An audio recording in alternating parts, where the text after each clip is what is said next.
Friends, family, and the LA community are mourning the loss of Wallis Annenberg. Yeah, the woman behind multiple philanthropical causes in SoCal passed away yesterday at the age of 86. The heiress to her father's publishing empire revitalized the city through large donations. A building at the California Science Center, the Performing Arts Center in Beverly Hills, the Beach House in Santa Monica, and the upcoming wildlife crossing in Agora Hills are all named after her.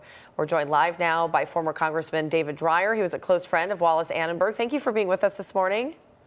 Great to be with you all. I have to say at the outset that Wallis would be very thrilled that I'm talking to you because I've watched for the last couple of minutes, and with the exception of Mark and Rick, I've seen 5 very strong and independent women, and that's something that Wallis always was supportive of. In fact, just as we were coming on, I got a text from another strong and independent woman, Dee Dee Myers, who was former President Bill Clinton's press secretary. So she would be proud of all of you. Well, that is very sweet. And first, we want to say sorry for your loss of your friend. But tell us more about her and your relationship with her. How did you guys even meet? Well, thank you very much. Her family, her father and stepmother were family friends of ours, and we had spent a lot of time together. So we've known each other for decades, and I was honored when she told me about 20 years ago that her father thought of me as a son. So This is not about me. This is about Wallis, and I want to tell you a couple of things about Wallis. I've been thinking about this overnight. And that is your report just talked about all the buildings and things that have been named for her.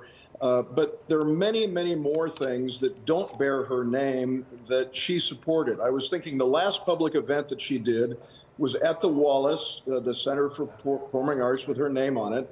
But it was to support the victims of the Palisades and Eaton Canyon fires. And then I think about so many other things. I'm building a memorial in the National Mall in Washington, D.C. for fallen journalists. She stepped up as the first person to be supportive of that, focusing on photojournalists, which was a high priority for her. The other thing that she did was she was really focused on creative ideas. If you think about Gen Space, she wanted to make sure that retirees were able to spend time with younger children. Think about Pet Space, where she wanted to take dogs and other animals and make sure that she could find homes for them. So she was a very creative thinker. Cindy Kennard, who's the executive director of the foundation, regularly pointed to the fact that she got her smarts from her amazing father, Ambassador Walter Annenberg, who, as I said, was a longtime family friend of ours. And I will say that she, as an individual, one could not have asked for a better friend than Wallis. She died peacefully, as we know, yesterday morning. She had by her side her partner of over 20 years, Chris, who was with her through her illness to her very last breath.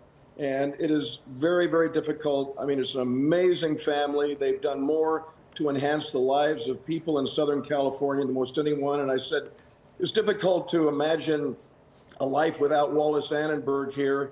But as we look around this community, we'll be able to see her presence constantly. Well, that's the beauty of her legacy. I want people, if they don't know, the connection to journalists specifically. Her father was in publishing, and that's how they really had made their fortune. I think what's remarkable is that, once her father did pass away and her stepmother passed away and she took the reins, there's so many different avenues she could have gone. There must have been something about her that she just really felt the need to give back.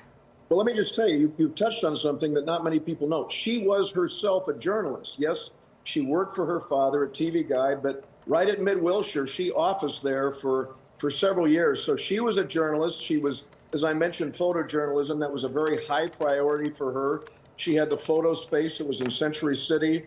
But she inherited, as I mentioned, from her father, her smarts, and she got those and he was very committed to philanthropy. He was one of the most generous people around, and he wanted to make the world a better place. So she inherited that desire, and loving this community as she has. And I think about, over the years, the area I represented Pasadena and other areas in the Congress. I remember when we had the station fire, which was huge. She called me and she said, we want to do something for those families immediately. And again, her name didn't appear on those, but she wanted to make sure that she could provide support for those who are truly in need. And so she is a model philanthropist working to enhance the quality of life for people all around this region, but also around the world. I learned just the other day that she actually gave money to an Ethiopian hospital.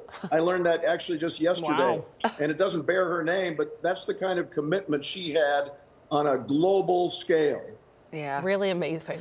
Also a great dresser, I have to say. Yeah, she looks Drier. fabulous, I know, in every image I see of her. Thank you for sharing your memories of her, David. You bet. Thank you. Wallis.